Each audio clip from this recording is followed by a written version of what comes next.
Viewers, we're getting in news. Congress leader Rahul Gandhi has been issued a notice by the district and the sessions court, and he has been ordered to appear on January 7th. This is regarding a statement that he has made during the Lok Sabha elections regarding the economic survey. And Pankaj Pathak has filed a petition in the MP MLA court regarding the statement on the economic survey. The district judge of Bareilly has issued this statement to Congress leader Rahul Gandhi. The troubles seem to be not ending for Rahul Gandhi.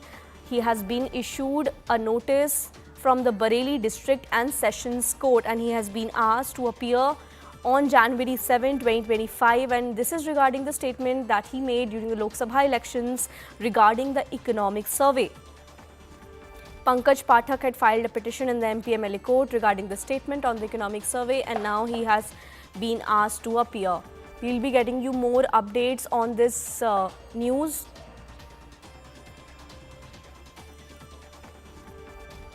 Bareilly District and Sessions Court has issued a notice to Congress leader Rahul Gandhi. We are giving you this big breaking news. And he has been asked to appear in the court on January 7, 2025. He has been summoned over a statement regarding the economic survey. Pankaj Pathak had filed a petition in the MP MLA court regarding the statement on economic survey.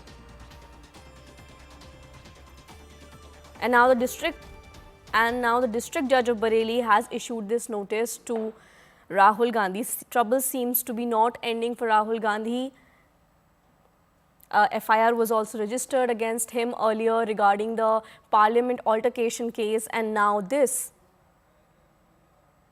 Bareilly District and Sessions Court has issued a notice to Rahul Gandhi, and he has been asked to appear in the court on January 7, 2025.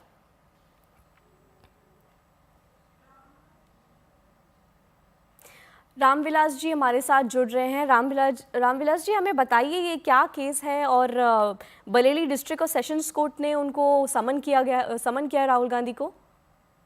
जी देखिए, जिस तरीके से राहुल गांधी ने जो बयान लोकसभा चुनाव के दौरान दिया था, उसको लेकर के यहाँ के जो पंकज पाठक हैं उनके लिए वो नागवार गुजरा था, और इसी आधार पर उन्होंने पहले 156(3) का एक बात दायर किया था एमपी एमएलए कोर्ट में, जिसके लिए एमपी एमएलए कोर्ट ने 28 अगस्त को खारिज कर दिया था उसके लिए।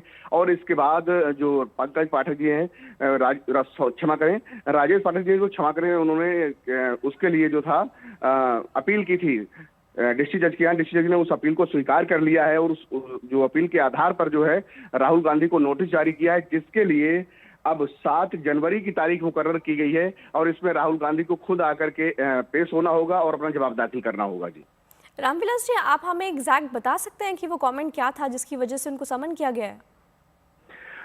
जिस तरीके से आर्थिक बंटवारा की बात कही थी कि जिस तरीके से एक आर्थिक सर्वेक्षण की बात राहुल गांधी ने जो कही थी लोकसभा चुनाव के दौरान, और इस बात को उन्होंने कई अपनी सभाओं में बोला था कि आर्थिक सर्वेक्षण के आधार पर बंटवारा होगा।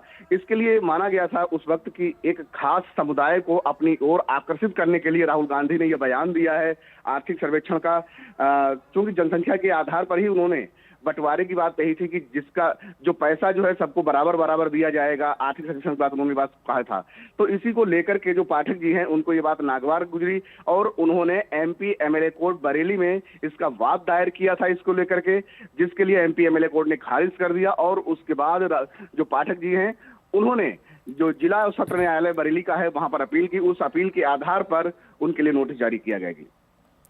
रामविलास जी, आपका बहुत बहुत धन्यवाद हमारे साथ जुड़ने के लिए और ये सब जानकारी देने के लिए।